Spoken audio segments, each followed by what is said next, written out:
Kayu besi rawa sepanjang 17 meter ini disiapkan untuk membuat salib. Melihat panjangnya, timbul pertanyaan, siapakah yang akan disalib?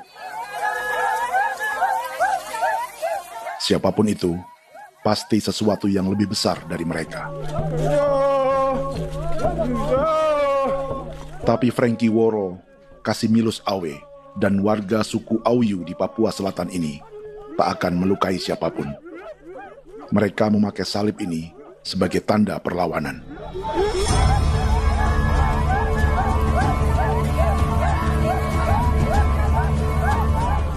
Yang mereka lawan memang lebih besar,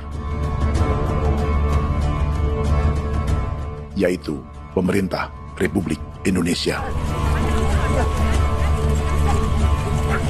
Pemerintah sedang mengincar 2,5 juta hektar hutan orang Papua untuk proyek tanaman industri pangan dan energi.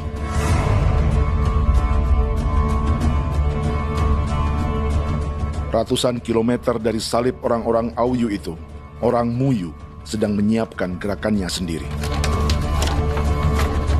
Tapi kali ini dalam bentuk sebuah pesta. Pesta yang disiapkan oleh marga Kimco Jinipju selama 10 tahun.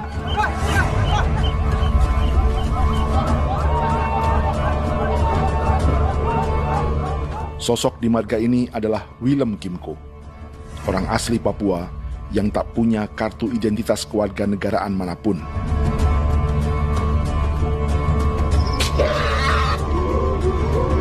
Pesta adat ini sudah cukup langka, tak hanya di Papua, bahkan di kawasan Pasifik dan peradaban Melanesia. Awalnya bayarnya kalau bukan. Internet aja kok dia bipnuka, kok dia bipnuka. Dan jitana ya kati ko beren baran dipo. Kami mengambil ini kok kuning. Ada gagasan dan gerakan sosial di balik pesta orang-orang Muyu ini. Sama dengan gerakan salib merah yang dimulai orang-orang Auyu. Salib ini akan menjadi yang terbesar dari 1.800 salib merah yang telah ditancapkan berbagai suku di Papua Selatan dalam 10 tahun terakhir. Ribuan salib merah yang dipadukan dengan palang adat adalah tanda larangan yang menyatukan unsur-unsur adat dan agama. Kami percaya bahwa kalau memang kami sudah tidak mampu untuk menyelesaikan persoalan ini, dalam hal ini perusahaan tidak bisa masuk, berarti kami minta bantuan kepada nenek moyang dan Tuhan. Atribut perang orang Auyu ini diukir atau dilukis, digambar di batang salib ini dengan tujuan bahwa kami larang dengan sangat keras. Jadi apabila siapapun, baik dari antara kita sendiri yang melanggar batas ataupun pihak lain yang mau mengganggu keselamatan hak tanah adat kami, maka kami siap untuk melakukan ancaman perang. Salib-salib ini tidak ditancapkan di halaman-halaman gereja, melainkan di tanah dan hutan adat, di dusun-dusun sagu, dan di tempat-tempat yang disakralkan. Sebab 1.800 palang adat dan salib ini memang bukan semata tentang agama, tapi untuk mencegah negara dan perusahaan memasuki tanah dan hutan adat mereka. Papua bukan negara.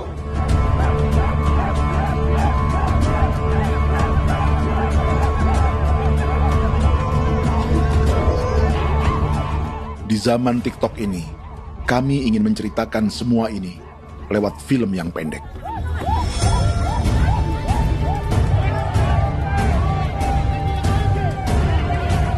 Tapi kami jelas gagal.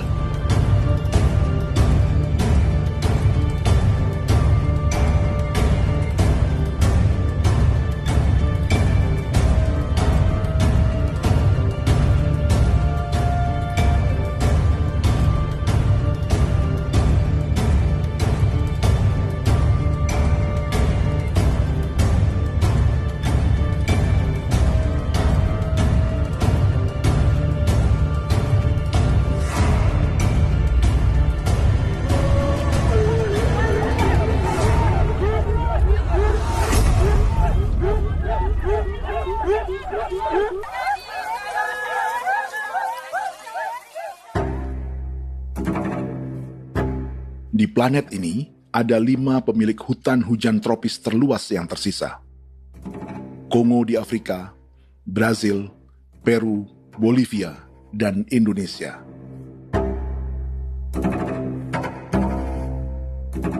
Di Indonesia, satu-satunya pulau yang hutannya masih terjaga adalah Papua, pulau terbesar kedua di dunia setelah Greenland.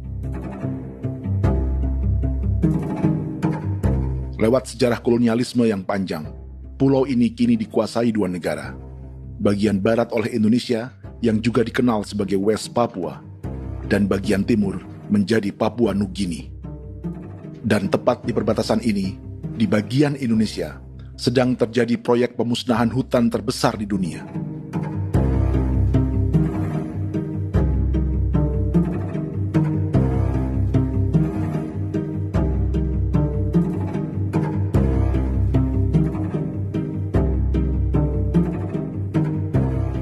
Pemerintah Indonesia sedang membuka lebih dari 2,5 juta hektar hutan untuk sawit, tebu, padi, dan peternakan.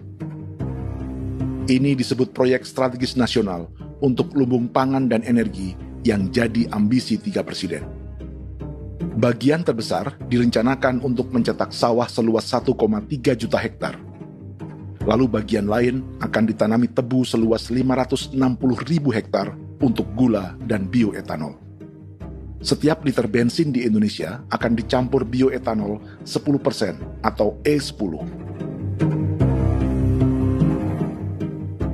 Ada 10 perusahaan di proyek ini, dan semuanya dimiliki oleh 1 keluarga saja. Berikutnya, ada areal sawit seluas 400.000 hektar untuk biodiesel. Targetnya mencampur 50% solar dengan minyak sawit atau B50. Dan terakhir, pemerintah akan membuka peternakan seluas 380.000 hektar. Jadi, apa yang salah dengan proyek pangan dan energi ini?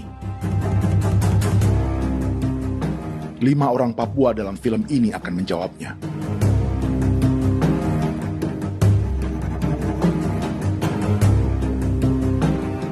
Yang pertama adalah Yasinta Moiwen dari suku Marin.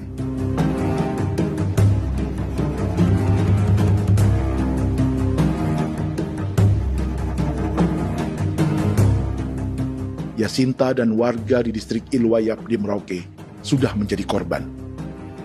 Hutan dan rawa sebagai sumber pangan dan ekonominya telah dihancurkan. Jalan sepanjang 135 km sedang dibuat, dan di kiri kanannya akan dicetak 1 juta hektar sawah.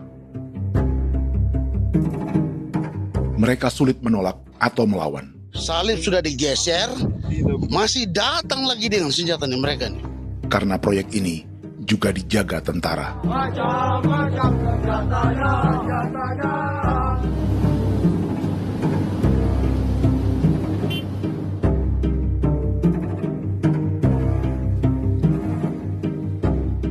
Yang kedua adalah Natalis Buer di distrik Tanah Miring, Merauke.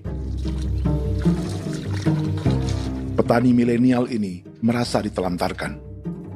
Sebab setelah hutannya diubah menjadi sawah, sebagian sawah-sawah ini tak tergarap. Orang asli Papua seperti Natalis tak punya modal untuk benih, pupuk, perawatan, hingga ongkos panen.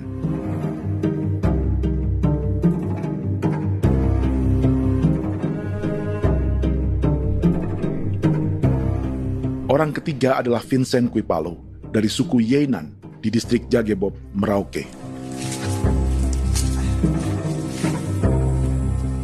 Vincent dan suku Ye sedang menjadi korban. Hutan adat orang-orang Ye sedang dihancurkan untuk perkebunan tebu dan bioetanol. Tanah mereka juga diincar untuk markas-markas militer, pasukan yang akan menjaga proyek pangan dan energi ini.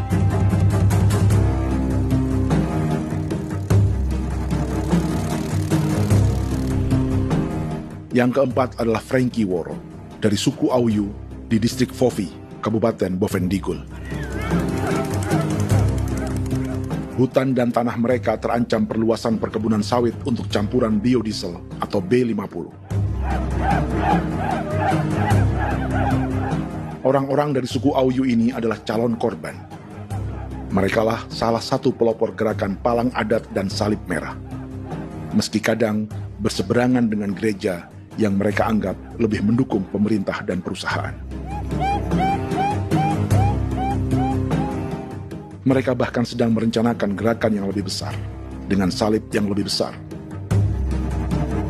Tanah milik Somu Sobisiba itu bahwa tanah ini diciptakan oleh Tuhan dan memberikan warisan kepada kami. Kami ini hanya hak jaga.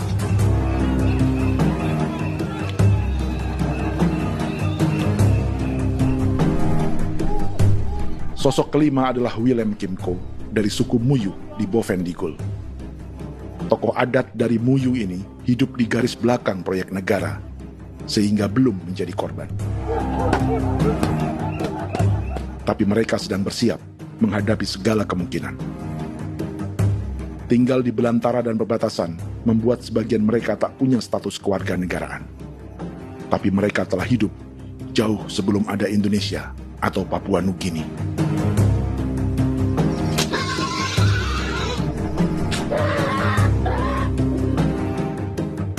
Kelimanya mewakili jutaan orang asli Papua yang sedang terancam eksistensinya.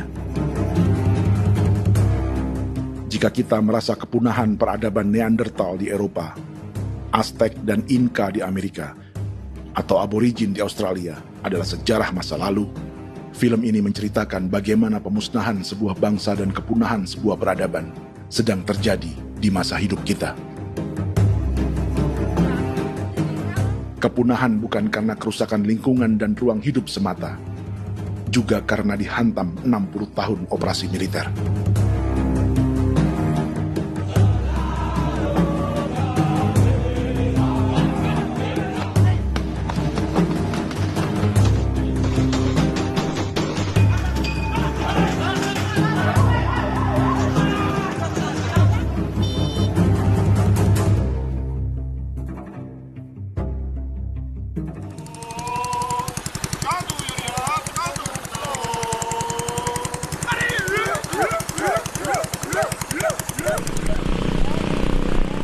Frankie Woro dan orang-orang Auyu sedang berburu.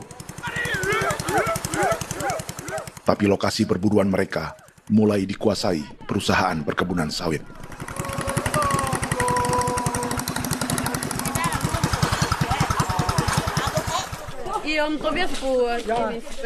Kita akan menuju arah ke Inabusu. Di sana kami akan masuk di wilayah konsesi perusahaan PT Indo Asiana Lestari, dan di situ ya ada survei-survei mereka yang mereka pernah lakukan, tapi juga kami ada lakukan tanda-tanda saksi di sana.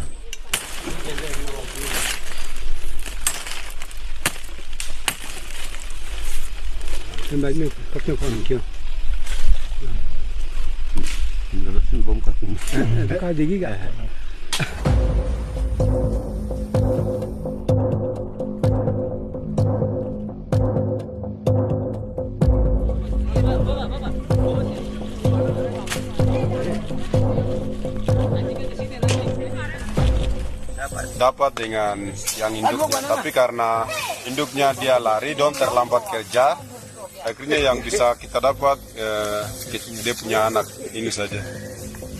Ini kalau pakai bahan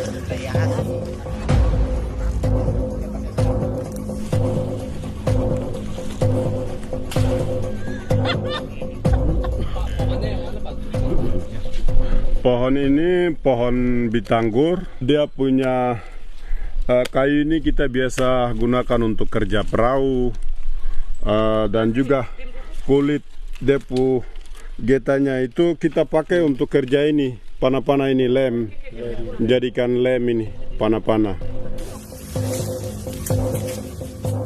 Hutan ini adalah supermarket bagi suku Auyu. Juga lumbung pangan atau bank untuk menyimpan deposito kekayaan alam. Hutan juga tempat yang penuh dengan sejarah suku, situs budaya, dan tempat-tempat sakral. Inilah yang sedang mereka pertahankan dari incaran pemerintah dan perusahaan. Untuk semua alasan ini, mereka menancapkan ribuan salib merah.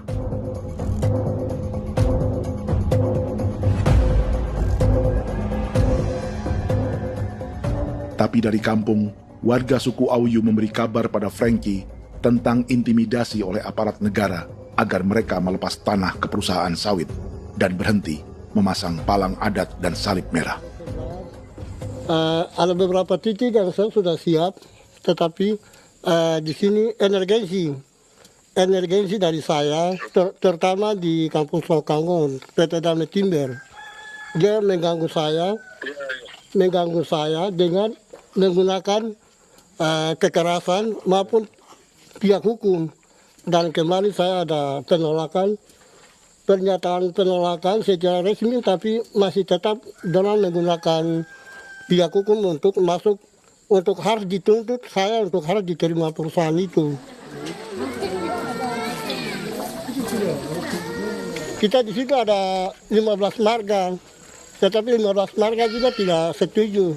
Marga-marga siapa yang terima dan marga-marga mana saja yang menolak. Nanti kita lihat dari pertimbangan itu, dan di situ dan kita undang mereka untuk bicara dengan kami. Sebagai sosok yang aktif dalam gerakan, warga Auyu terus memberi informasi lapangan kepada Frankie yang tak selalu berada di kampungnya. Izin pernyataan yang mereka paksa saya untuk tanda tangan itu, tapi sementara saya tidak tanda tangan. Data semua ada di tangan saya. Ya. Baik, kalau gitu itu lebih bagus karena tanda tangan itu yang berbahaya. Iya. Tanda tangan itu yang lebih berbahaya karena sekarang ini modern dan canggih, dan itu yang mereka biasa pakai untuk tipu muslihat. Mereka biasa pakai itu di tanda tangan itu. Betul. Dari Bambisa juga di Sofia dia masuk untuk memaksakan kami marga untuk harus menerima perusahaan itu. Tapi kemarin kami sudah menolak. Babinsa di sini nama Bosco. Itu yang sekarang strategi militer yang sekarang mereka pakai. Jadi yang penting masyarakat itu yang benar-benar mau menolak siap dukung ketua marga siapa yang nanti tampil. Ini adalah peta konsesi sawit untuk biodiesel dalam proyek strategis nasional. Dan di distrik Fofi inilah orang-orang Auyu hidup dari sungai dan hutan. Tapi Frankie di Bovendigul masih lebih beruntung. Setidaknya dibandingkan Yasinta Moyen di Merauke yang sudah kehilangan hutan dan rawanya.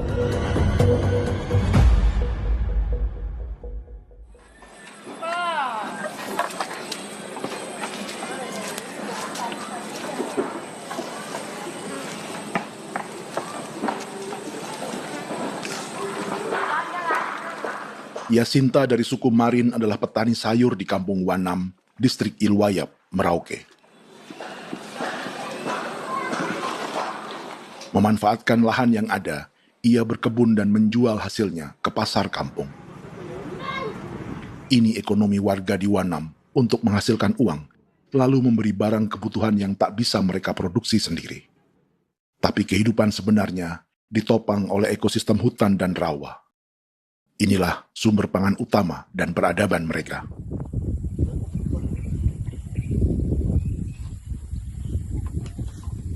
Namun ketenangan ini diusik ketika tiba-tiba pada Mei 2024, di Pelabuhan Wanam datang ratusan alat berat untuk proyek pangan dan energi pemerintah.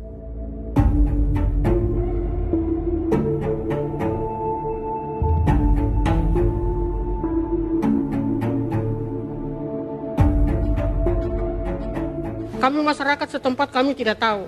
Kami kaget pagi-pagi kapal sudah ada di pelabuhan kami.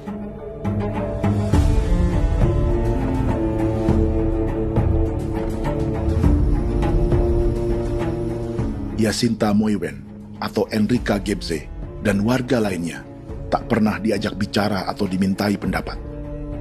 Seakan-akan Papua adalah tanah kosong. Kita suka kaget yang dong bawa turun alat berat dong bawa turun, kita kaget masyarakat. Dorang subongkar itu kayu-kayu.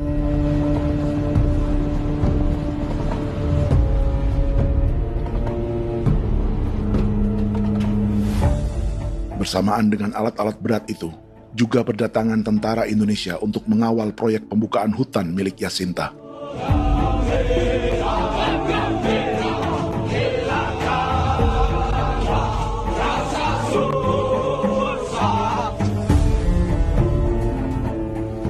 Ribu alat berat didatangkan dari Cina ke Papua oleh perusahaan bernama John Lin Group sebagai kontraktor pemerintah. Ini disebut sebagai pesanan eskavator terbesar di dunia dengan nilai 4 triliun rupiah. Misinya membuka hutan dan rawa milik orang Marin, salah satunya untuk membangun jalan sepanjang 135 km. Sementara di kiri kanannya akan dicetak sawah yang ditargetkan seluas 1,3 juta hektar. Jalan berupa garis lurus ini bukan rute tradisional ekonomi masyarakat.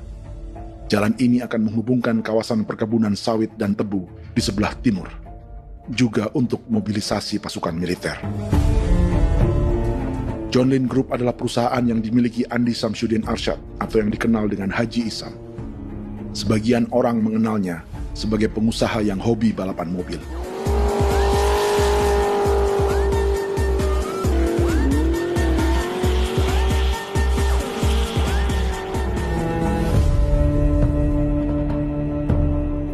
Tapi di Kalimantan, ia berbisnis batu bara, perkebunan sawit, pengolahan karet, penerbangan, perkapalan, dan biodiesel. John Lin Group kini juga menjadi pemilik perkebunan tebu dan pabrik gula terbesar di Indonesia. Sayapnya melebar dari Kalimantan hingga ke Bombana, Sulawesi Tenggara. Perkebunan tebu, pabrik gula, dan industri bioetanol inilah yang juga sedang dikembangkan di Papua. Foto ini adalah momen ketika Isam bersama kerabatnya, Menteri Pertanian Amran Sulaiman dan Menteri Pertahanan Syafri Samsudin meluncurkan program biodiesel atau B50 di Kalimantan Selatan. B50 artinya setiap 1 liter solar, 50%-nya akan dicampur minyak sawit. Perusahaannya, PT John Lin Agroraya, menjadi salah satu pemainnya.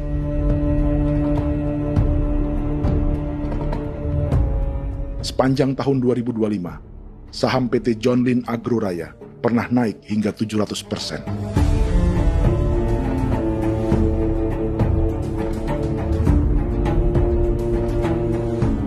Perusahaan sawitnya yang lain, PT Pradiksi Gunatama, sahamnya bahkan pernah naik 4.000% hanya dalam 1 tahun. Dari harga saham ini saja, nilai kekayaan keluarga Isam diperkirakan mencapai 100 triliun rupiah lebih, menjadikannya salah satu keluarga terkaya di Indonesia dan salah satu pemain penting industri bioenergi.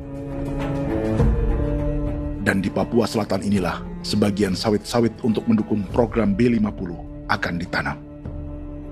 Inilah tanah orang-orang Wambon, Muyu, Marin, Yei, atau Auyu seperti Frankie War.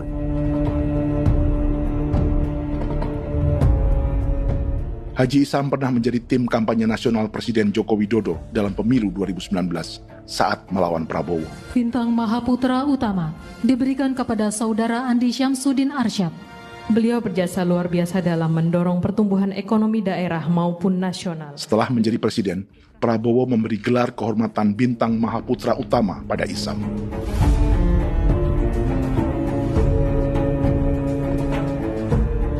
Sejumlah menteri Prabowo, juga kerabat dan orang-orang yang pernah bekerja di perusahaan Isam.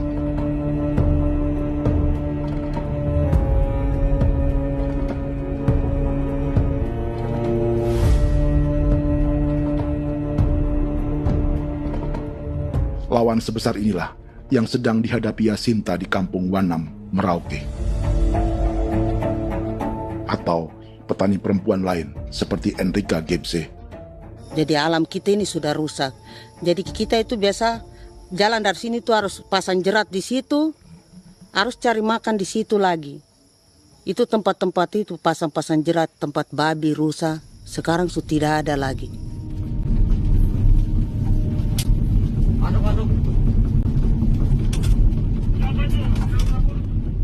Rekaman ini memberi gambaran bagaimana Kasuari kehilangan rumah di bekas hutan dan rawa yang telah dibabat.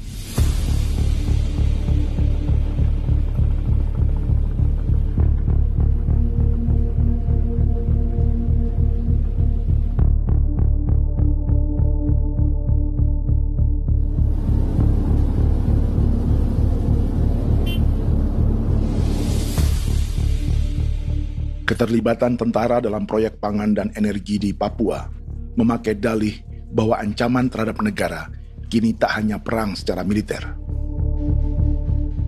tapi juga melalui pangan dan energi. Kementerian Pertahanan pun terlibat karena proyek ini dianggap operasi militer selain perang. Jadi tugas kamu adalah menjaga sumber cadangan pangan nasional. Macam-macam senjatanya, Proyek ini menambah panjang alasan mempertahankan kehadiran tentara di Papua dalam 60 tahun terakhir. Saat ini, jumlah tentara Indonesia di Papua mencapai 56.000 personel, atau ada 1 tentara untuk setiap 100 orang Papua. Bandingkan dengan rata-rata nasional, di mana hanya ada 1 tentara untuk 696 penduduk Indonesia. Itu belum termasuk polisi. Artinya, 1 orang Papua dijaga lebih banyak senjata dari rata-rata penduduk Indonesia. Tanah dan hutan diambil secara sepihak untuk kepentingan pembangunan batalion dan bandar antariksa.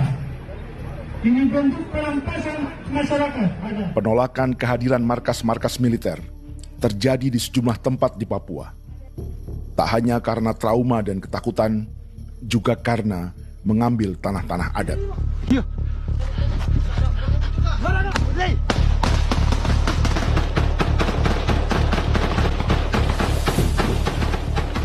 Salah satu alasan mengapa militer terus ditambah di Papua, karena masih ada perlawanan dari Organisasi Papua Merdeka atau OPM selama 50 tahun terakhir.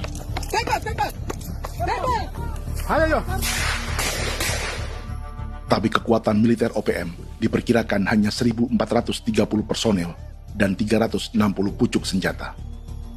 Selebihnya, mereka menggunakan senjata tradisional.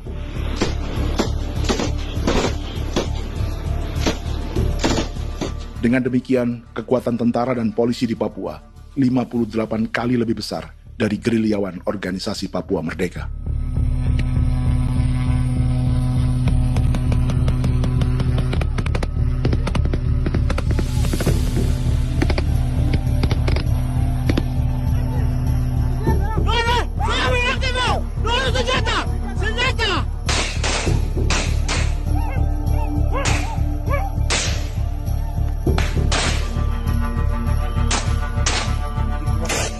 Sebagian tentara berada di garis depan pertempuran, tapi sebagian besar lainnya terlibat operasi non-tempur menjaga proyek pemerintah dan investor swasta.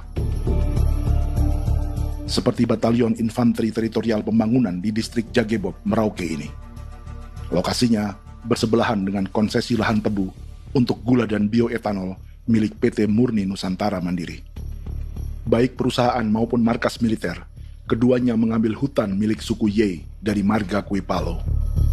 Tapi orang datang tanam ini saja di sini, tanam papa nama ini. Victor Kuipalo menunjukkan apa yang terjadi. Jadi kita juga kaget ini. Nah, kalau ini papa nama ini memang ini papa nama ditanam tapi bukan haknya mereka yang ini. Ini hak kami di sini, hak dusun kami, marga Kuipalo yang punya hak dusun ini. Setelah memasang patok, alat berat mulai bekerja untuk membangun markas militer di tanah orang Ye.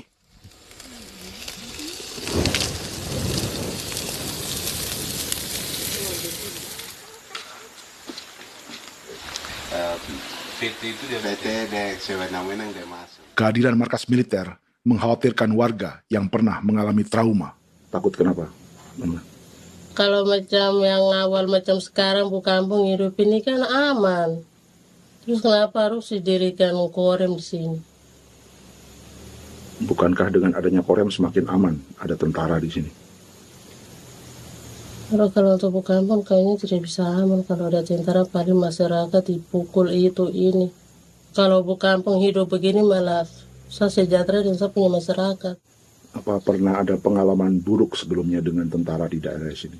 Ada yang cerita waktu pos-pos di sini tuh di 13, 12 itu zaman katanya Patimura. Memang kasihan. Malah kita punya orang ini yang dianiaya betul, dipukul. Disuruh kerja bakti tidak mau atau lama mencari, namanya kita pangkur sagu itu butuh waktu 1 minggu. Kalau lama begitu ya paling diseret apa pukul itu.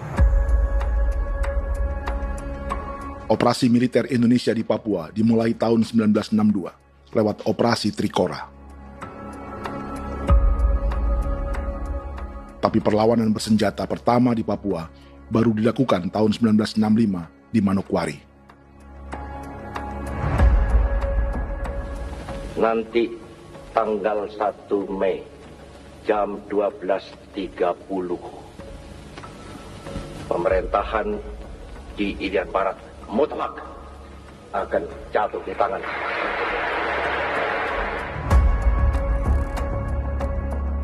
Sejak itu, selama 60 tahun, operasi militer untuk menaklukkan Papua terus dilakukan. Salah satu operasi militer paling berdarah adalah Operasi Wibawa untuk memenangkan Indonesia dalam jajak pendapat tahun 1969. 643 orang tewas di Paniai. Lalu disusul 4.146 korban tewas antara tahun 1977 hingga 1978.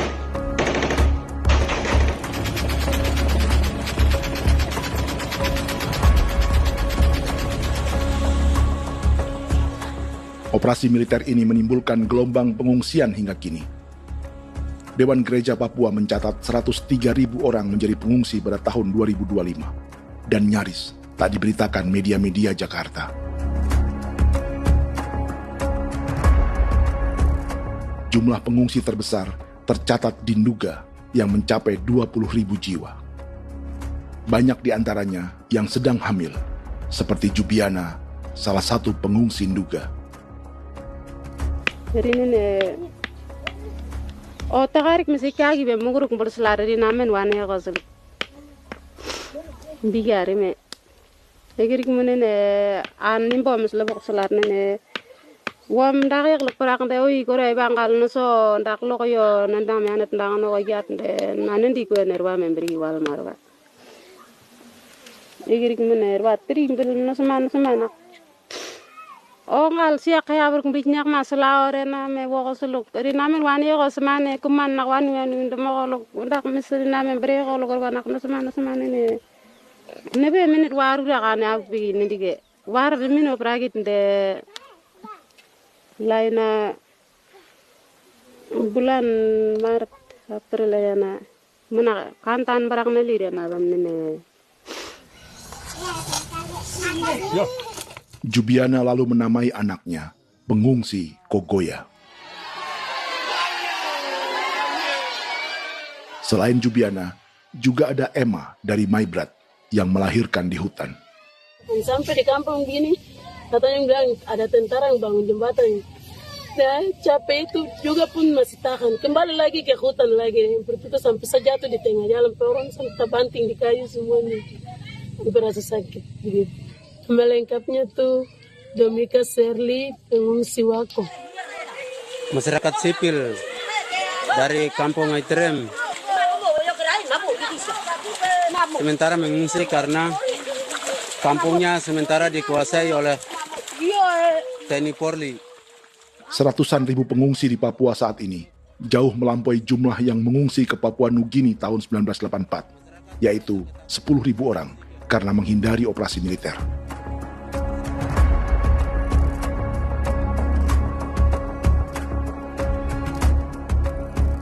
Bersamaan dengan operasi militer, eksploitasi sumber daya alam Papua juga dilakukan sejak masuknya tambang emas dan tembaga Freeport pada tahun 1967.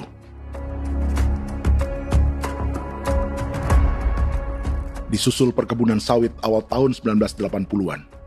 Lalu ada perburuan buaya untuk diambil kulitnya. Sebelumnya, ada eksploitasi gas alam di Teluk Bintuni, pencarian besar-besaran kayu gaharu, atau pembukaan hutan tanaman industri. Ini belum termasuk perburuan dan perdagangan ikan arwana di selatan Papua, penebangan kayu merbau dari hutan-hutan Jayapura, emas di Blok Wabu Intan Jaya, bahkan nikel di pulau-pulau kecil Raja Ampat. Dan kini, dalam skala yang belum pernah terjadi dalam sejarah, Papua dipaksa mencetak sawah, tebu untuk bioetanol, dan sawit untuk biodiesel.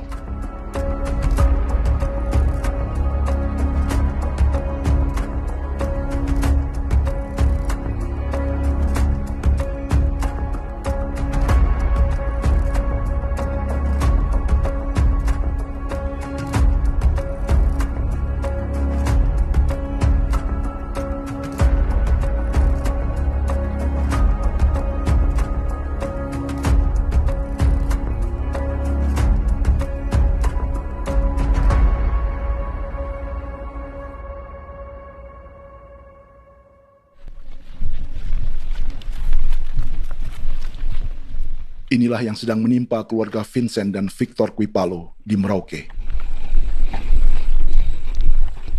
Hutan mereka diambil untuk markas militer dan industri perkebunan, PT Murni Nusantara Mandiri.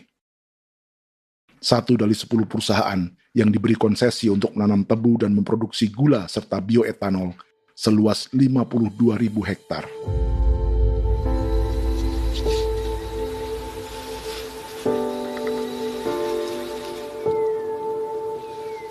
Perusahaan ini dianggap mengambil hutan dan tanah orang-orang Ye, terutama marga Kuipalo, yang memiliki hak adat terhadap 2.300 hektar hutan.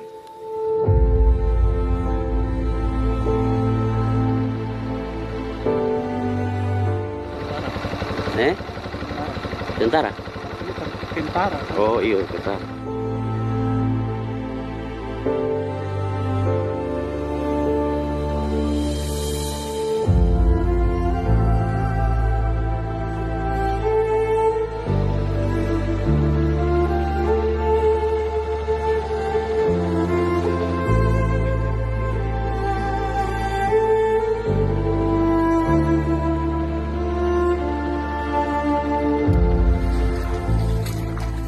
Keluarga Kuipalo sedang melihat apakah perusahaan semakin mengancam tanah mereka. Dan kekhawatiran itu terbukti. Iya, makanya tadi saya bilang ini dari sini saja dekat ini sudah masuk di dalam ujung lapang ini. Ini hutan, yang ini hutan yang dorong ada bongkar sekarang ini. Ini sudah punya alat sudah dekat ini. Dekat sekali ini. Ini di sini. Nacau, kelapa itu yang jalan lama, jalan setapak ini. Dari udara, terlihat alat-alat berat semakin mendekati tanah orang-orang Ye, marga Kuipalo.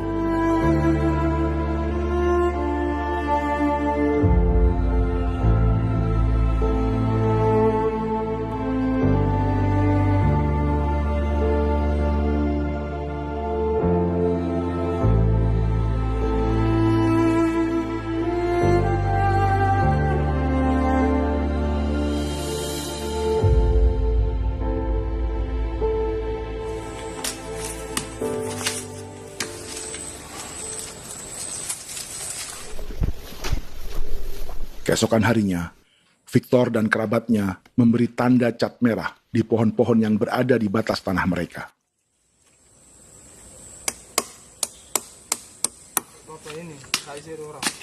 Tapi tanda peringatan adat ini tak diindahkan perusahaan.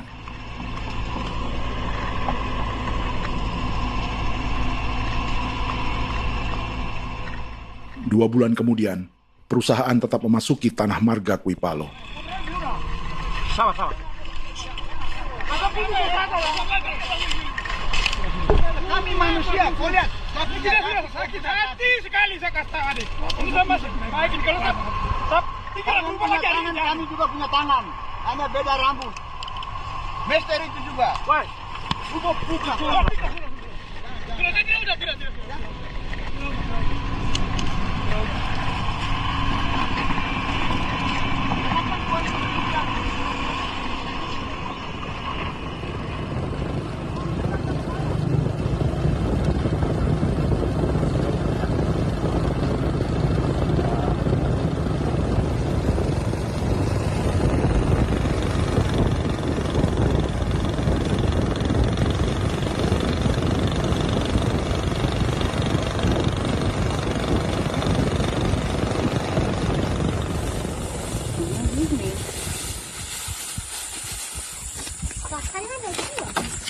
di sini.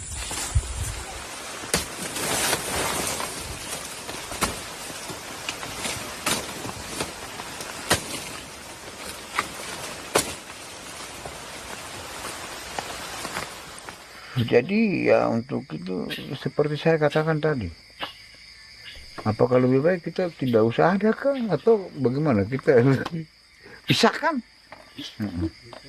pisahkan dari negara ini kan? Jangankan tuh, saya kemarin bicara sama Daniel, datang sama saya dengan persoalan Kodam ini, saya bilang Pak Daniel kalau lebih baik saya ngungsi ke Papua Nugini. Dia bilang, aduh Bapak jangan begitu. Ya memang, kalau tidak bisa menghargai kami, lebih baik pilihan yang itu yang saya memilih. Lebih baik saya pindah dari sini. Saya mengungsi ke Papua Nugini, di negara tetangga. Masih di laut. Apa? Saya bilang sama Kapolsek Pak Agustus ini, 17 Agustus saya tidak kasih naik bendera merah putih. Saya bendera ada, nanti saya taruh di meja. Bendera saya ada. Karena saya punya pikiran percuma kita ini merasa bahwa kita hidup di bawah naungan merah putih. Ternyata merah putih tidak lindungi kami. Tidak anggap kami sebagai kami rakyatnya. Dia lambang negara. Dan kami menghargai lambang negara itu. Ternyata lambang negara ini, kita bernaung di bawah lambang negara ini, kita tidak dilindungi. Hak kita tidak dihargai.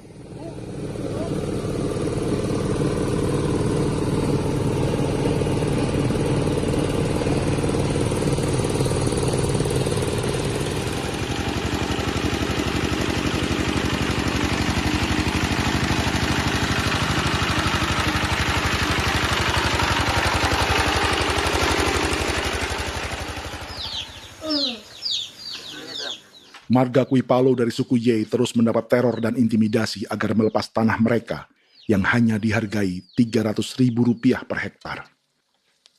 Tapi mereka tidak berjualan tanah. Makanya mama itu tidak suka untuk lepas tanah. Untuk apa? Baru di dalam hutan itu ada obat-obat tradisi. Itu sudah Kalau macam ada sayur juga, kita ambil sayur yang dia tumbuh sendiri. Kita ini mau kemana, kalau itu sudah digusur, ya habis. Kita ini jadi penonton. Jangan sampai kita ini duduk minta di jalan. Jadi kita tidak mau seperti itu. Makanya tanah itu kita tidak melepas. Tapi mungkin orang lain tuh dia senang saja. Lebih baik saya pegang uang merah dulu. Saya bisa beli-beli itu ini. Nanti datang uang sudah habis, gembel, mau cari kemana lagi, hutan sudah habis, mau makan ikan di mana, kali sudah hancur. Enggak kemakan. Seperti Yasinta di Wanam, suara dan gerakan kaum perempuan Papua sangat nyaring dan tak bisa diabaikan. Saya sebagai perempuan tolak untuk perusahaan masuk di sini. Karena kalau saya terima anak-anak saya mau dikemanakan, mau tinggal di mana. Apapun yang terjadi saya tetap tolak. Demi tanah ini saya akan berjuang, demi saya punya anak-anak. Yang katanya mengutamakan anak Papua, nyatanya yang kerja kebanyakan ya orang-orang Jawa. Saya sendiri orang Jawa, tapi bukan mau bicara yang tidak-tidak. Memang kenyataannya seperti orang-orang Papua itu diterbelakangkan, kurang diutamakan, gitu.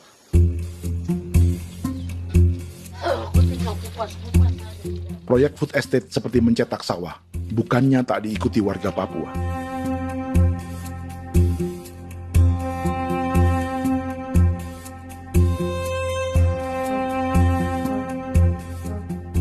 Salah satunya Natalis Buer di distrik Tanah Miring, Merauke.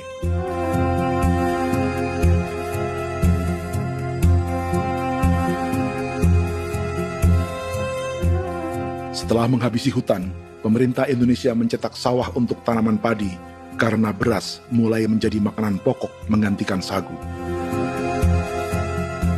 Sebagian besar penggarapnya adalah warga transmigran yang datang sejak era 1980-an. Bahkan petani transmigran sudah ada sejak Belanda membuka proyek padi kumbe di distrik Kurik. Lokasi yang sering jadi langganan pejabat Indonesia memamerkan sawah di Papua. Tapi Natalis juga ingin belajar menanam padi atau bersawah. Namun ia kesulitan karena dibutuhkan modal untuk benih, pupuk, hingga pemeliharaan dan panen. Lalu sawah-sawah ini pun mulai dikuasai pendatang.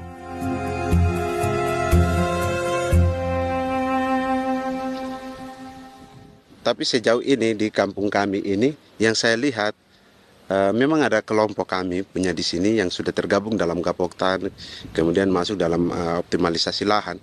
Tapi menurut saya anak asli yang punya lahan di sini. Mereka tidak punya. Pemerintah dalam hal ini adalah Kementerian Pertanian bersama-sama Kementerian Pertahanan yang dalam hal ini pada garis di bawahnya adalah TNI Angkatan Darat, memberikan support yang maksimal kepada masyarakat khususnya di Merauke dalam rangka. Saya kemarin habis 9 juta. 9 juta ya? Iya, 9 juta karena dia sudah tidak dipakai toh. Ya. Perempuan Papua seperti Filomena juga mau bertani. Pemerintah memberi bantuan Rp900.000 per hektar lewat program optimalisasi lahan atau OPLAH. Tapi dibanding biaya produksi dan harga jual gabah, Filomena mengaku berkali-kali rugi dan kini memutuskan tak lagi menggarap sawahnya. Terus kita harus cari uang untuk kombe. Betul. Karung kita beli. Karung beri sendiri lagi. Tenda kita beli. Ini dari yang offline ini don tidak siapkan. Tidak ada. Tidak ada ya, jadi mama don sendiri. Itu yang saya ada bilang, 900.000. Itu modal untuk kerja sawah ini. Mulai dari kerja sampai nanti panen. Panen. Wih, ngeri sekali. Iya, lucu toh? Tidak dapat itu. Betul, Mam. Dong maksud begini. Kalau disuruh tanam ubi berhektar-hektar, mari datang. Kita tahu cara rawatnya bagaimana, iya. Tanamnya bagaimana, tanam model bagaimana supaya hasilnya model begitu. Kita tahu. Kalau yang ini kan kita baru belajar. Sebagian hutan milik warga Senayu di Merauke sudah dibuka untuk sawah dan kebun tebu oleh PT Global Papua Abadi. Proyek pertanian ini dikerjakan oleh Kodim Merauke. Mereka melepas sebagian tanah karena ingin belajar bertani. Saya punya nenek moyang tidak ajar saya tanam padi. Tapi saya mau berubah. Generasi saya yang berikut ini besok lusa tidak bisa makan pisang, sagu.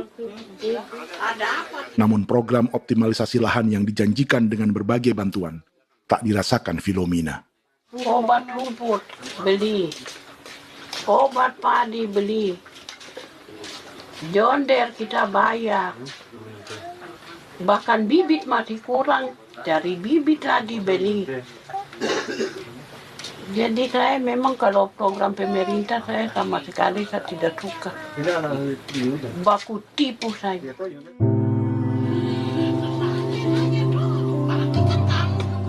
Mereka merasa ditinggalkan sendiri, jatuh bangun belajar bertani padi. Sementara sumber pangan dan air yang semula mudah didapat, kini telah berganti sawah dan kebun tebu. Dulu kita masih bisa jalan, nanti masak di kali, pakai air kali.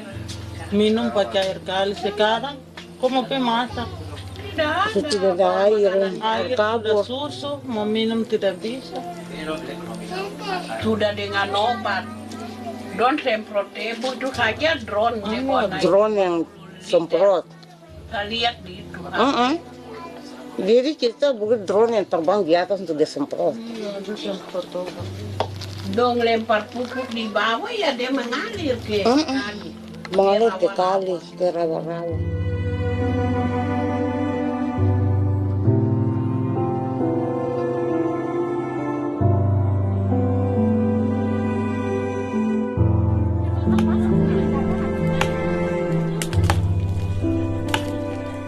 Seperti pertanian sawah bagi orang Bali atau Toraja, Bagi orang Auyu dan suku-suku lainnya di Papua Selatan, sagu juga bukan semata tentang pangan.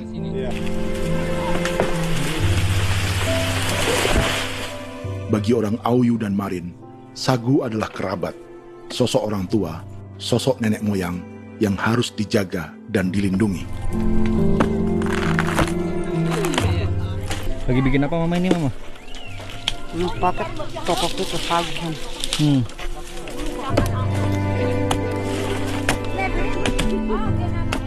Kami diingatkan oleh leluhur, sagu itu tidak boleh digusur dan tidak boleh diganggu dengan cara apapun, dan di dalam rangka kepentingan apapun tidak boleh.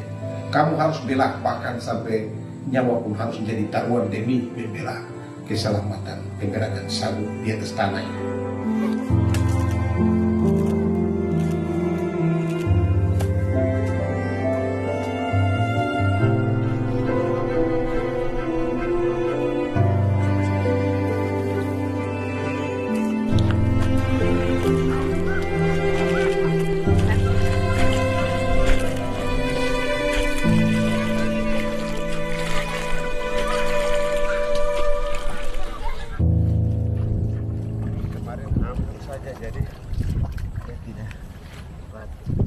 Menurut Natalis, pemerintah di Jakarta mendefinisikan lumbung pangan semata urusan beras dan mencetak sawah. Sebenarnya orang Papua itu bukan tidak bisa bertani. Kami tanam ubi itu bagian dari pertanian. Nah, pertanian yang dimaksud oleh pemerintah itu harusnya selalu itu kalau bisa pemerintah harus spesifikkan pertanian apa yang dimaksud, pertanian tanam padi atau pertanian tanam ubi, petasan dan lain-lain. Ini yang harus dispesifikkan dulu. Begitu, sehingga tidak menjustifikasi kami orang asli Marin bahwa kami tidak bisa bertani. Bukan. Kami buka kebun besar-besar di sana, bahkan bermeter-meter, ratus-ratus meter pakai sekop, bukan pakai ekskavator, tapi ini pakai skop. Itu pertanian, begitu.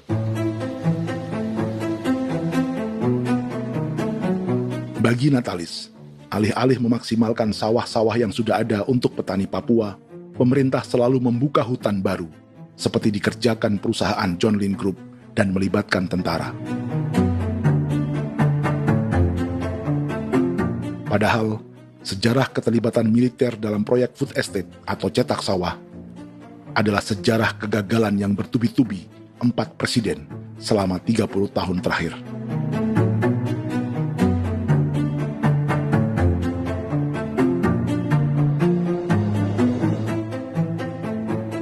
Papua bukan yang pertama menjadi proyek lumbung pangan yang melibatkan tentara. Kalimantan telah menjadi korban 30 tahun sebelumnya.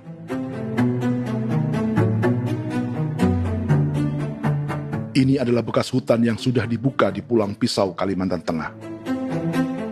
Tahun 1996, di era Presiden Jenderal Soeharto, ia menghabisi 1 juta hutan di lahan gambut untuk mencetak sawah demi memenuhi ambisi swasembada beras, bukan swasembada pangan. Hutan tropis Kalimantan dihabisi dalam skala yang belum pernah terjadi dalam sejarah. Di bawah rezim militeristik, tak ada yang berani melawan keinginan Soeharto, termasuk orang Dayak seperti Kuneng. Nggak bisa jalangi itu. Nggak boleh jalangi. Ya kalau ada kata-kata aja menghalangi, sudah kita diseret ke kepolisian dulu. Atau bisa langsung di PKI-kan. Iya, di PKI-kan gitulah. Jadi kita tuh nggak berani apa-apa dulu tuh. Apa maunya aja. Misal bilangnya A. Setahun setelah pengundulan hutan skala besar itu, tahun 1997, untuk pertama kalinya Kalimantan mengalami kebakaran lahan dan kabut asap terbesar dalam sejarah.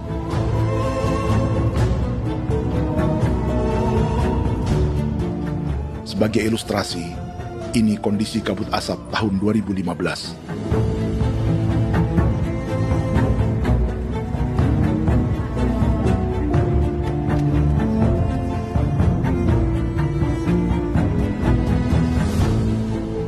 Proyek 1 juta hektar sawah Jenderal Soeharto itu gagal. Bendungan dan saluran irigasi mangkrak hingga kini. Mei 1998, rezim Soeharto tumbang. 2 tahun setelah ia menumbangkan jutaan hektar pohon di Kalimantan. Setiap tahun, lokasi ini menyumbang kebakaran dan kabut asap yang merugikan jutaan orang. Sawah yang berhasil di Kalimantan justru bukan sawah yang dibangun Jenderal Soeharto, melainkan yang dirintis para transmigran sejak era 1980-an. Sawah-sawah inilah yang ikut digarap oleh militer di era Presiden Joko Widodo. Dan hasil dari proyek food estate Presiden Jokowi itu sama sekali jong nih, nggak ada harapan lagi sudah seperti ini. Tapi Jokowi terus memperluas area food estate hingga 16.000 hektar. Presiden Jokowi juga menyerahkan urusan lumbung pangan ini kepada Prabowo yang saat itu menjadi Menteri Pertahanan. Salah satunya di Kabupaten Gunung Mas, Kalimantan Tengah, untuk membuka perkebunan singkong seluas 31.000 hektar. Food Estate Singkong Jenderal Prabowo ini dimulai dengan membuka 600 hektar hutan di Tawai Baru. Proyek singkong untuk bioetanol ini pun dijaga tentara. Dan seperti Jenderal Soeharto, proyek Jenderal Prabowo ini pun gagal.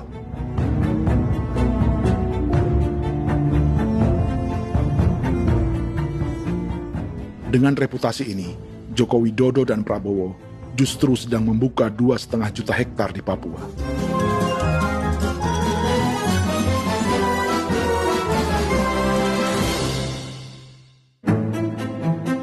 Setelah Jenderal Soeharto, Presiden Jenderal Susilo Bambang Yudhoyono juga mencoba membuka food estate di Papua sejak tahun 2010. Namanya Merauke Integrated Food and Energy Estate atau MIFE. Proyek ini juga gagal. Lalu di lokasi yang sama, Jokowi berusaha meneruskan dengan proyek mencetak sawah 1,2 juta hektar yang juga gagal. Sekarang yang paling siap adalah 1,2 hektar. Yang 1,2 juta hektar.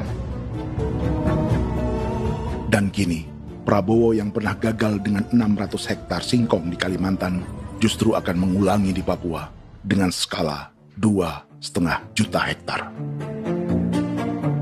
Di daerah Papua pun harus ditanam kelapa sawit supaya bisa menghasilkan juga BBM dari kelapa sawit. Dalam setiap proyek pangan dan energi di Papua, yang lebih menonjol bukan tanaman pangannya, melainkan untuk energi atau bahan bakarnya. Sawit untuk biodiesel dan tebu untuk industri bioetanol. Ada 10 perusahaan yang diberi konsesi hingga 0,5 juta hektar untuk tebu. Dan 10 perusahaan itu dimiliki oleh 1 keluarga saja.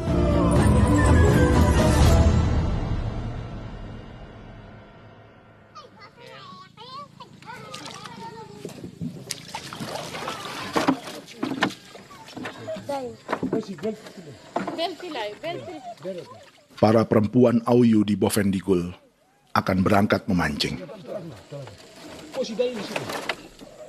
Priska Beni membantu menyiapkan perahu.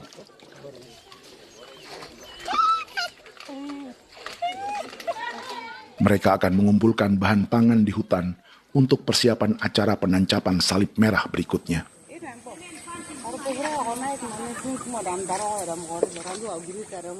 Priska sudah mengambil posisi memancing.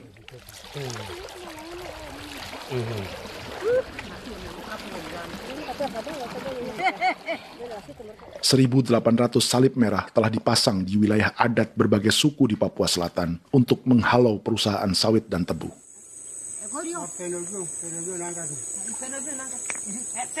Maria Tebung yang paling muda datang membawa hasil. 2 ekor ikan gastor alias gabus toraja. Sebagai generasi Z, pendidikannya sampai sekolah dasar. Di perusahaan perkebunan seperti sawit atau tebu, ijazah SD hanya bisa menjadi buruh kasar. Tapi ia tak tertarik.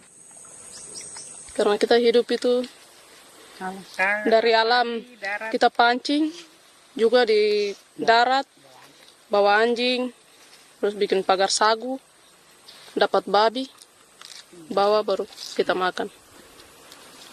Jadi kita tidak mau perusahaan masuk. Kita tidak akan terima. Sementara Priska Beni masih mencari peruntungan. Tapi baginya, menjadi nelayan di Sungai Fofi masih lebih baik daripada bekerja 9 tahun di perkebunan sawit. Sudah pengalaman, jadi kita tidak mau lagi. Seberapa lama ketika kerja itu? Selama di sana. 9 tahun di sana. 9 tahun? Saya baru pulang dari perusahaan. Selama 9 tahun kerja di sawit, bisa punya rumah kah? Atau Tidak. motor kah? Tidak. Johnson kah? Tidak. Cuma makan saja. Pendapatan juga kan tidak lebih. Habis dimakan.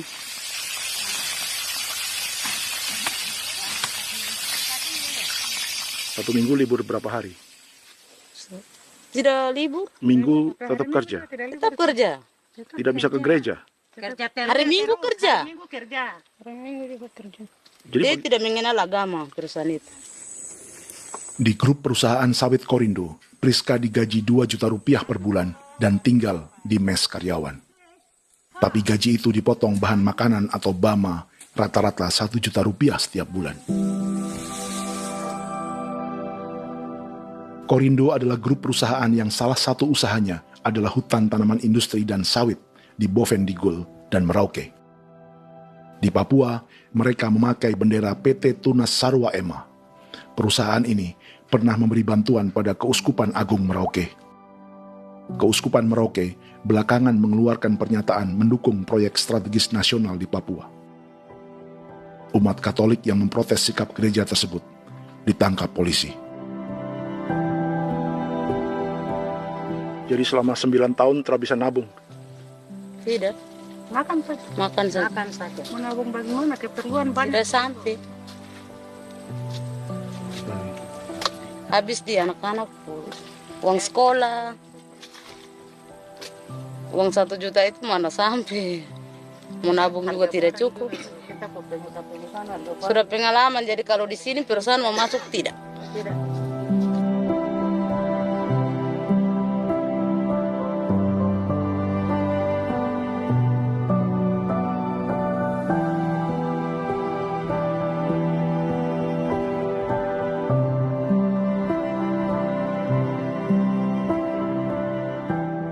Dan menu makan siang seperti ini agaknya sulit bagi buruh sawit atau tebu yang digaji 2 juta rupiah per bulan. Generasi Z seperti Maria Tebung atau generasi milenial seperti Priska Beni punya matematika ekonominya sendiri. Sawit untuk biodiesel atau tebu untuk bioetanol tak akan ada bedanya bagi mereka.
Perkebunan tebu 1,5 juta hektar di Merauke adalah ide 3 presiden untuk menggenjot penggunaan bioenergi sebagai campuran bahan bakar fosil.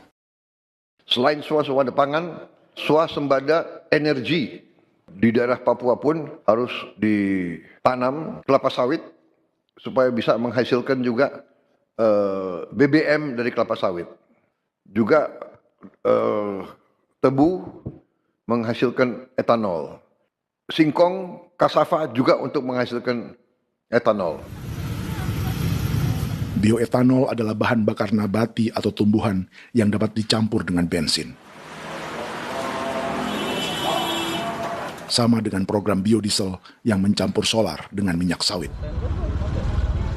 Pertamina saat ini sudah menjual BBM bioetanol dengan campuran 5% yang dipasarkan dengan merek Pertamax Green 95. Tapi pemerintah ingin menaikkan kadarnya menjadi 10% atau E10. Maka ke depan kita akan mendorong untuk ada E10. Kemarin malam sudah kami rapat dengan Bapak Presiden. Bapak Presiden sudah menyetujui untuk direncanakan mandatori 10% etanol. Idenya untuk mengurangi ketergantungan pada bahan bakar fosil yang diimpor dan menimbulkan polusi.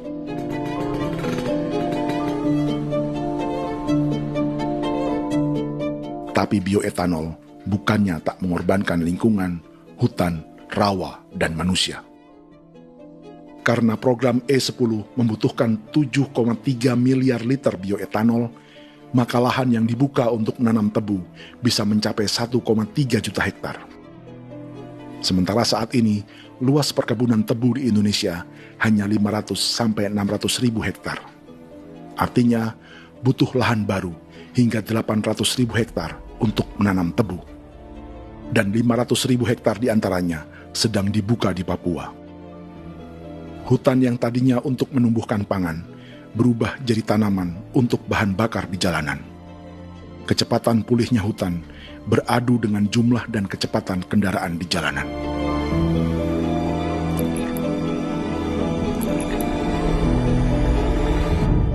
Dahaga terhadap energi tak pernah bisa dipuaskan.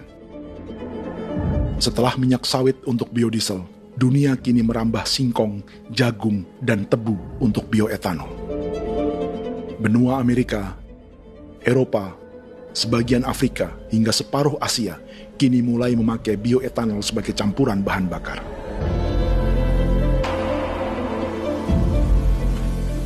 Selain perebutan lahan, masa depan dunia juga dibayangi semakin mahalnya harga pangan karena persaingan antara perut manusia dengan tangki kendaraan. Ini adalah lokasi perkebunan tebu dan bioetanol PT Murni Nusantara Mandiri yang mengancam tanah Vincent Quipalo dan orang-orang Ye di Merauke. Beberapa kilometer di selatan adalah PT Global Papua Abadi yang mengancam tanah orang-orang Muyu dan Marin. Dua perusahaan ini adalah bagian dari 10 perusahaan yang mendapat konsesi lahan untuk tebu dan bioetanol di Merauke. Batas konsesi mereka bahkan sama dengan batas negara Indonesia dengan Papua Nugini. Salah satu ciri bahwa peta konsesi ini dibuat di Jakarta dari atas meja. Sama seperti kolonial Inggris dan Belanda ketika mereka membagi Pulau Papua dengan garis lurus pada abad 19. Seakan Papua adalah tanah kosong. Bedanya, meski peta konsesi ini mengatur batas 10 perusahaan, tapi perusahaan-perusahaan ini sebenarnya dimiliki oleh satu keluarga saja. Ini nama 9 dari 10 perusahaan tebu dan bioetanol di Merauke, Papua. 99% saham mereka dimiliki sebuah perusahaan bernama PT Merauke Nusantara Manis. Sementara 1% sisanya dimiliki PT Merauke Gula Mandiri. Tapi saham kedua perusahaan ini dimiliki PT Merauke Sugar Group.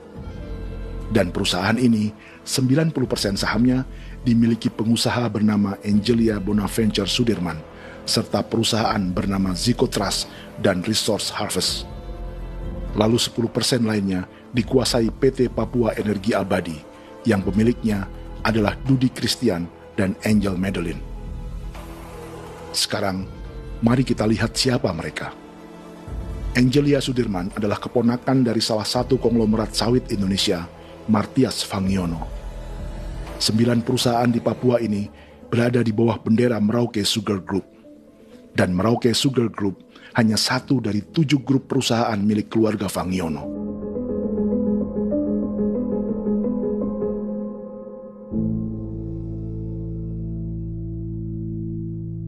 Ini Martias Fangiono. Seperti Haji Isam, Martias selama ini dikenal sebagai pengusaha sawit yang kini merambah bisnis tebu dan bioetanol. Ini momen saat penanaman perdana tebu di Merauke bersama Presiden Joko Widodo Juli 2024. Di sini juga ada anak Martias Fangiono, yaitu Wirastuti Fangiono. Wirastuti adalah salah satu yang menonjol dari keluarga Fangiono. Tahun 2025, Forbes mencatatnya sebagai konglomerat termuda dengan kekayaan 23 triliun rupiah yang mengendalikan 2 grup usaha, FAP Agri dan Surya Dumai Industri. Keduanya adalah perusahaan sawit dan biodiesel. Anak dan bapak ini adalah investor utama bagi Jokowi dan Prabowo untuk proyek tebu dan bioetanol di Papua. Sementara yang ini adalah Martua Sitorus, pemilik raksasa agribisnis dunia, Wilmar International, yang juga memegang konsesi sawit di Papua lewat berbagai perusahaan. Tapi Martua kini memakai bendera baru, yaitu KPN Corporation, atau Karunia Prima Nastari. KPN inilah yang memiliki kelindan bisnis dengan keluarga Fangiono untuk proyek tebu Merauke. Apalagi, grup Wilmar yang didirikannya juga pemain gula utama di Australia. Tahun 2010, Wilmar membeli 100% saham perusahaan gula terbesar Australia, Sucrogin. Akuisisi senilai 1,5 miliar dolar Amerika ini langsung menjadikan Wilmar pemain tebu terbesar kelima dunia.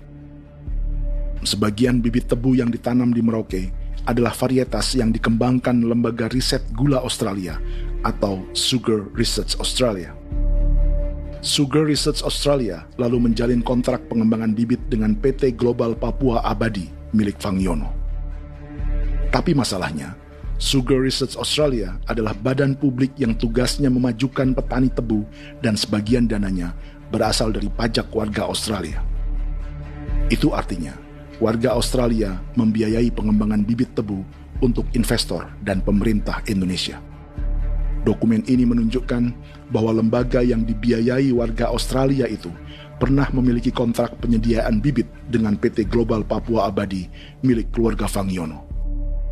Kontrak itu baru berakhir pada November 2024. Artinya, saat Presiden Jokowi dan keluarga Fangiono menanam bibit tebu pada Juli 2024 ini, kontrak itu masih berlaku. Nama lain dalam keluarga ini adalah Siliandra Fangiono, yang pada tahun 2024 dijuluki Raja Sawit Termuda dengan kekayaan 39 triliun rupiah dalam catatan Forbes. Ia mengendalikan grup First Resources. Secara umum, keluarga Fangiono memiliki 20 perusahaan di Sumatera, 32 perusahaan di Kalimantan, 1 di Jakarta, 2 di Singapura, dan 25 perusahaan di Papua. Di Papua, perusahaannya tersebar dari Sorong, Mapi, hingga Merauke. Para politikus dan pejabat Indonesia terus membesarkan konglomerasi, meski Martias Fangiono pernah divonis 1,5 tahun penjara karena kasus pembalakan liar dan kebun sawit ilegal tahun 2007. Sementara tahun 2022, Wilmar terlibat kasus korupsi ekspor minyak sawit dan divonis mengembalikan kerugian negara 11,8 triliun rupiah. Tumpukan uang ini disebut sebagai pembayaran dari grup Wilmar yang diterima secara simbolis oleh Presiden Prabowo pada Juni 2025 lalu. Tapi peran raksasa biodiesel dan bioetanol dunia ini belum akan surut di Indonesia. Bahkan sebaliknya.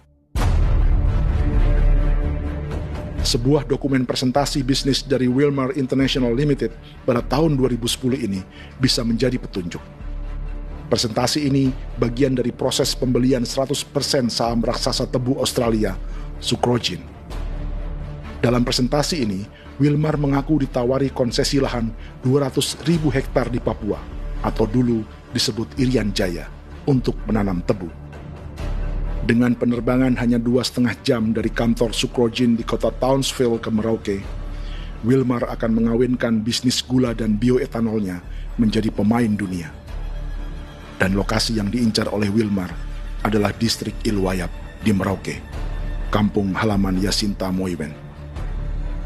Dan persis disinilah, 14 tahun kemudian, ribuan eskavator John Lynn Group milik Haji Isam mulai membuka hutan sebagai kontraktor pemerintah.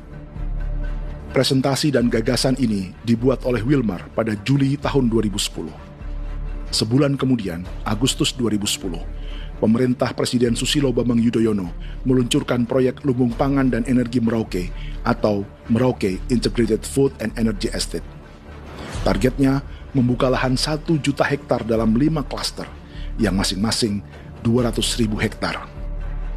Angka yang sama dengan presentasi Wilmar. 5 tahun kemudian, 2015, giliran Presiden Joko Widodo yang mau melanjutkan proyek pangan dan energi 1,2 juta hektar. Menjelang pensiun sebagai presiden, Jokowi kembali menggencarkan proyek ini dan melibatkan Prabowo sebagai Menteri Pertahanan. Jokowi lalu mendukung Prabowo sebagai presiden berpasangan dengan anaknya, Gibran Rakabuming Raka sebagai wakil presiden. Kini, setelah menjadi presiden, giliran Prabowo yang melanjutkan proyek bioetanol dan biodiesel dengan memobilisasi militer dan melibatkan pejabat-pejabat yang juga para elit partai koalisinya.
Ratus tahun lalu, hutan-hutan di Pulau Jawa dalam waktu singkat berubah menjadi perkebunan tebu di bawah rezim kolonial Belanda.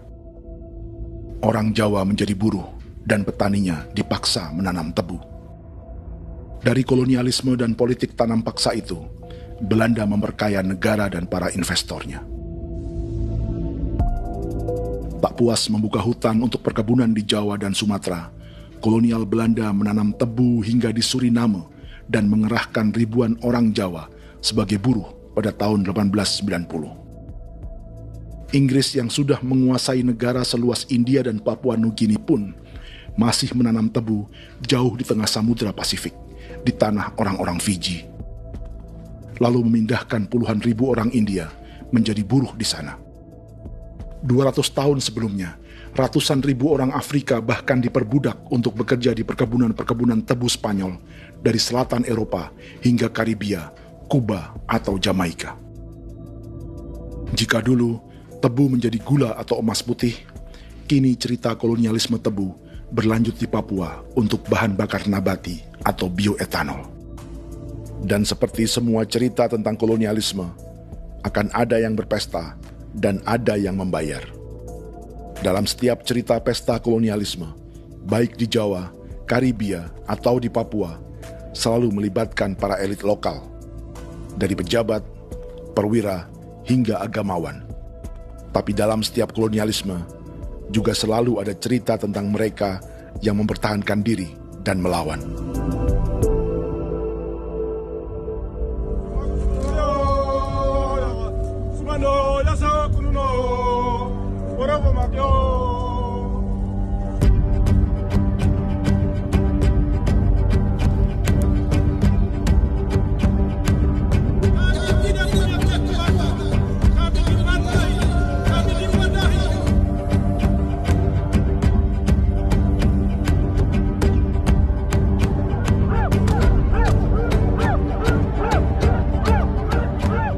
Dalam sejarah Gereja Katolik banyak pemimpin-pemimpin yang adalah tanda petik itu adalah Judas juga. Jadi itu sudah pasti karena itu adalah manusia. Satu sisi sebagai manusia dalam perjalanan digoda, apalagi ada dalam posisi-posisi jabatan, ya mungkin banyak tawaran-tawaran lain, lalu disitulah terjadi pergeseran keberpihakannya kepada misi gereja tadi itu untuk umat, untuk mereka yang tertindas. Orang kirim eksavator, orang kirim tentara, orang kirim polisi. Pukul kami bukan pencuri, kami tidak pernah mencuri orang barang. Kami tidak pernah menangis ke orang lain. Kami tidak pernah menangis ke kita Bapak Mama, kami menangis kepadamu. Tuhan, kami lemah. sudah tahu. Jadi kata begini hijau cikui ya. Orang datang ke bangsa kami, ke wilayah kami untuk kasih habis kami.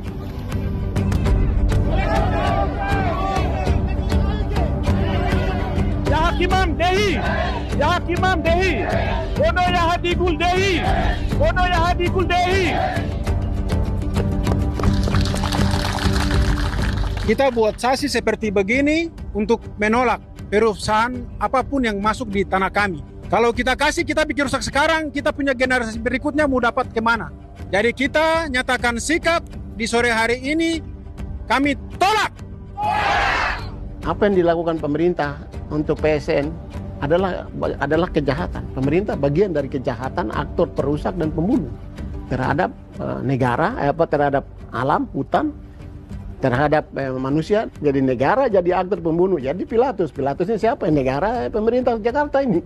Tanah Wiu bukan kosong. Masyarakat tanah kami masyarakat. Perusahaan tolak. Biar nasa.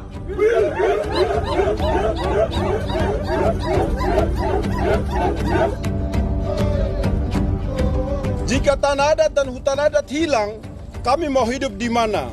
Maka di sini saya mau bilang, negara jangan tipu-tipu kami lagi.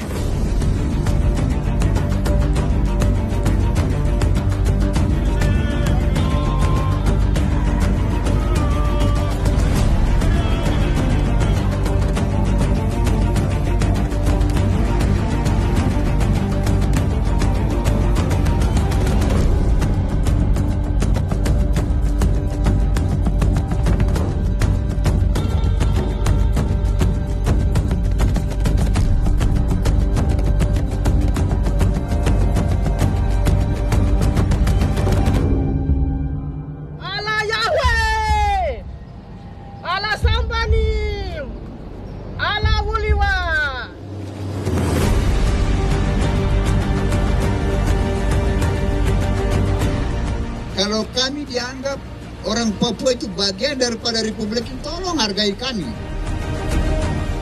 Dengan adanya PSN, PT John Hindruk yang sudah menerobos tanah kami dan hutan kami, merusak alam kami. Itu yang kami datang ke Jakarta jauh-jauh dari Papua. Kami mau bersuara kepada Bapak Presiden Prabowo Subianto, di mana keadilan untuk masyarakat Papua. Tolong lihat masyarakat Papua yang sudah mati. Kami bersepakat menyatakan, 1. Gereja-gereja di Indonesia mendukung masyarakat adat yang menolak proyek strategis nasional di tanah Papua. 2. Gereja-gereja di Indonesia menolak militerisme dan otoritarianisme di Indonesia.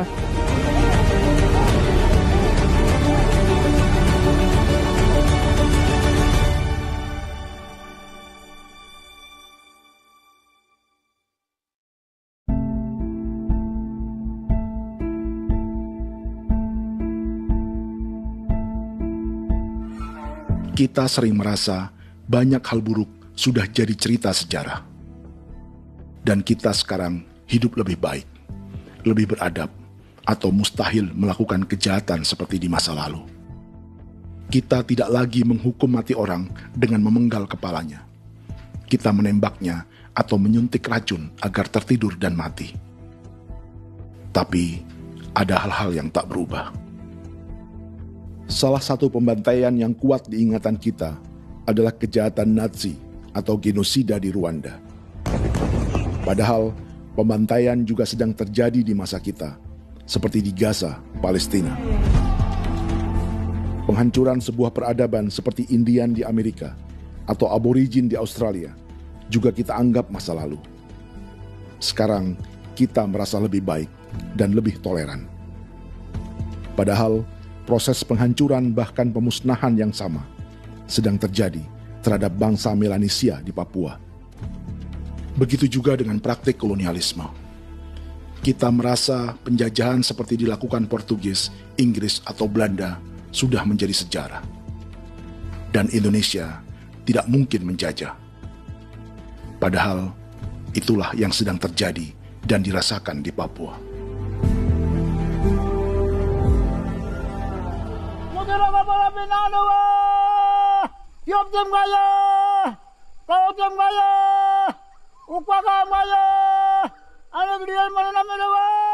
Jalannya sejarah ini disadari Willem Kimco di pedalaman Bovendigol, Papua.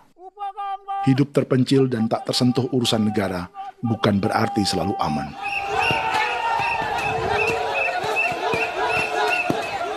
Untuk sampai di tempat ini, orang-orang Muyu menempuh 2 hari berjalan kaki mengarungi hutan, lembah, dan sungai. Termasuk mereka yang datang dari perbatasan Papua Nugini. Mereka berkumpul untuk memenuhi undangan pesta adat yang disebut Awon Atatbon atau Pesta Babi.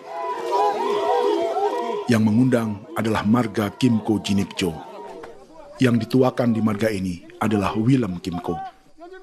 Ia tak punya kartu tanda penduduk dan kewarganegaraan manapun, baik Indonesia atau Papua Nugini. Tahun 1984, 10.000 orang Papua, terutama suku Muyu, mengungsi ke Papua Nugini untuk menghindari operasi militer Indonesia, termasuk Willem Kimco.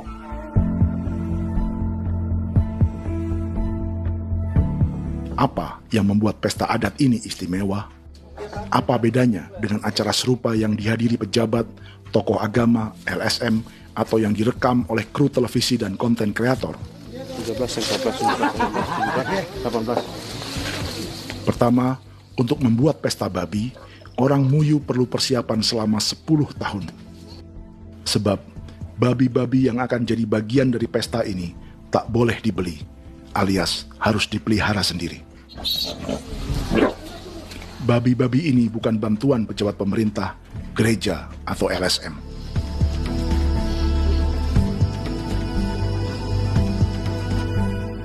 Yang kedua, babi-babi ini tidak dipelihara di kandang.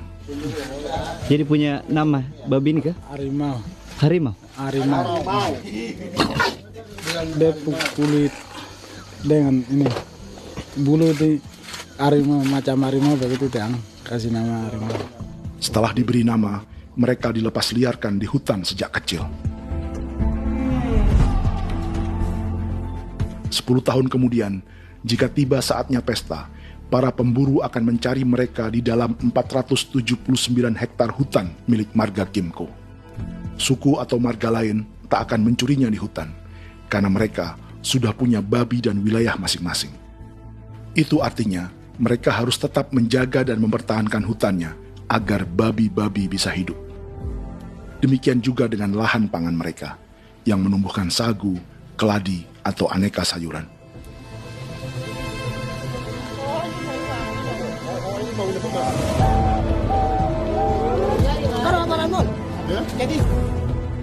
Yang ketiga, dalam Awon Atatbon atau pesta babi, binatang ini tidak dimakan secara gratis. Setiap marga atau klan dalam suku Muyu akan membayar jerih payah tuan rumah menjaga hutan dan memelihara babi.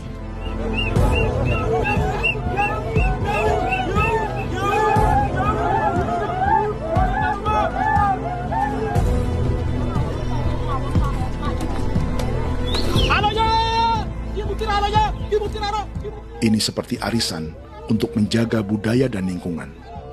Bagian dari budaya dan ekonomi timbal balik yang ditandai dengan siklus memberi dan menerima.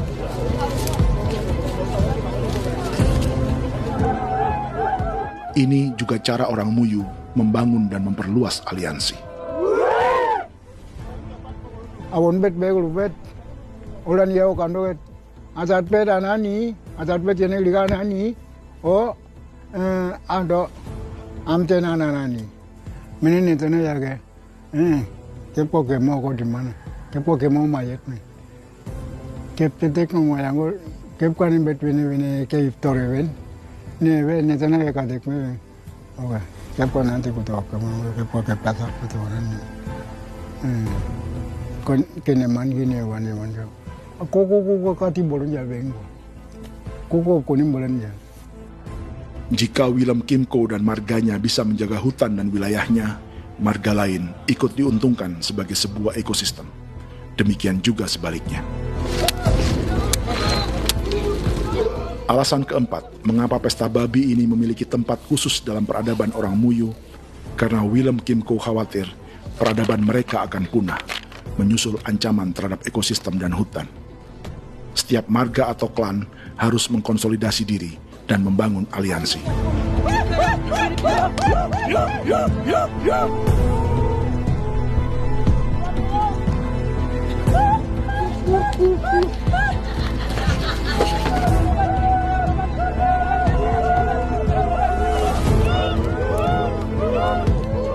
Kekhawatiran Willem dan orang-orang Muyu tak berlebihan.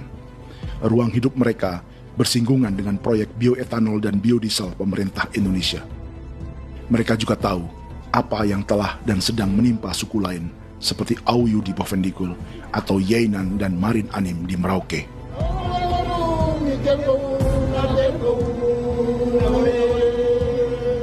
Jika suku-suku lain menggunakan palang adat dan salib merah sebagai gerakan perlawanan, orang-orang Muyu memakai pesta babi untuk mempersiapkan diri dan konsolidasi.